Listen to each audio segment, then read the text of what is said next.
Hey DIY enthusiasts! Today I'm going to show you how to use an air compressor like a pro. Whether you're inflating tires, powering a nail gun, or just blowing off some dust, an air compressor can be your best friend in the workshop. Let's get started. First things first, safety. Always wear safety glasses and hearing protection. Trust me, you don't want to mess with your eyes or ears. Okay, now let's dive in. Step 1. Read the manual. I know it's boring, but each compressor is a bit different. Next, check the oil level if your compressor requires oil. Fill it up if it's low. Now plug your compressor into a grounded outlet. Turn it on and let it pressurize.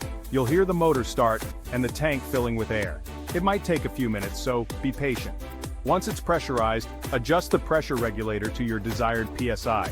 For most DIY tasks, around 90 PSI works great. Attach your air hose to the compressor and secure it tightly. Make sure it's locked in place. Now hook up your tool. It could be a nail gun, an air ratchet, or even a tire inflator. Just attach it to the other end of the hose. Ensure everything is snug and secure. Time to get to work.